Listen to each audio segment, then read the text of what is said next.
We are just 3 days away from the first presidential debate of this 2024 election season. And President Biden, he's been at Camp David since last Thursday, preparing for this highly anticipated face-off against former President Trump. And Trump spent his weekend on the campaign trail discussing this upcoming showdown. How should I handle him? Should I be tough and nasty? Or should I be, she'd say, no, should I be tough and nasty and just say you're the worst president in history? Or should I be nice and calm and let him speak? CBS News political director Fin Gómez joins us. Fin, great to have you here. So the former president down in New Orleans having a fundraiser, right. But the real talk's about who is he going to pick for a running mate? What's the latest you're hearing from your sources? What I'm hearing from my sources, Bob, is similar to what you and I have been discussing. And it's really, they're zeroing in on the three names that we keep hearing about, and that's Marco Rubio, that's Doug Burgum, and that's J.D. Vance. Both are can offer different strengths, different weaknesses, of course.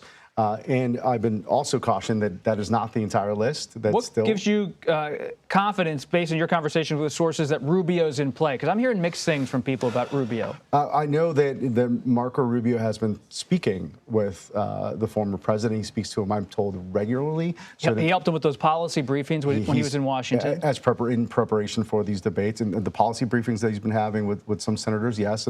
And also the fact that what I keep hearing is that the impact they believe that he can have as an Hispanic, as a Latino on the ticket, because he could pull off some support in the margins of those states that we've discussed, those battleground states. What's intriguing, though, is Jen O'Malley Dillon told Puck News that she doesn't believe Florida is a battleground state.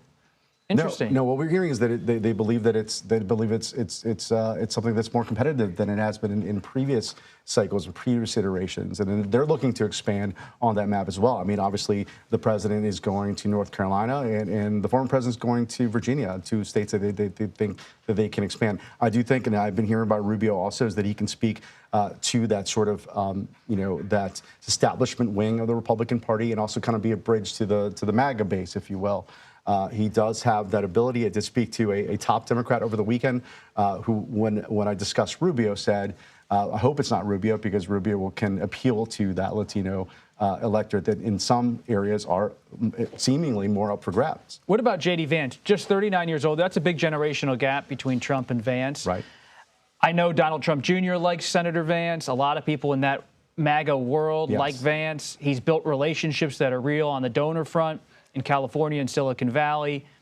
Is he, obviously people keep saying he's in play, but do you really believe, based on your conversations with Trump sources, that Trump's going to maybe pick someone who's under 40?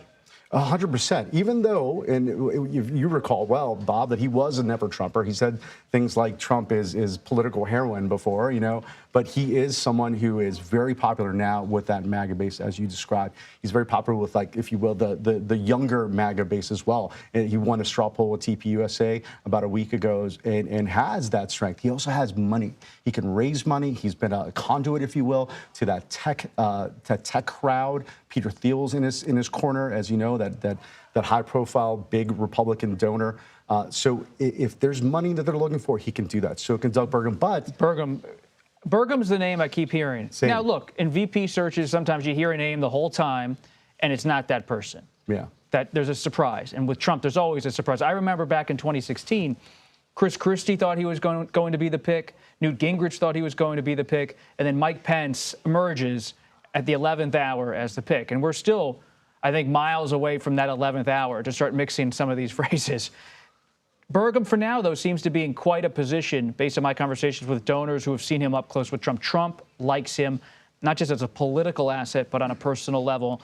And that matters. He didn't know Pence, but he likes Burgum. Yeah, one word is chemistry. They have a good chemistry together. That's important to Trump. He likes them. He likes the cut of his jib, if you will. He comes from central casting for Trump. And like him, he's an outsider who made it big, not only in politics, obviously, but previously in the private sector as a tech entrepreneur. Fin Gómez, we'll leave it there. Thank you very much for joining us. We appreciate it. And join us at 9 p.m. Eastern on Thursday night for the presidential debate. Our special coverage begins an hour earlier at 8 p.m. Eastern right here on CBS News 24/7.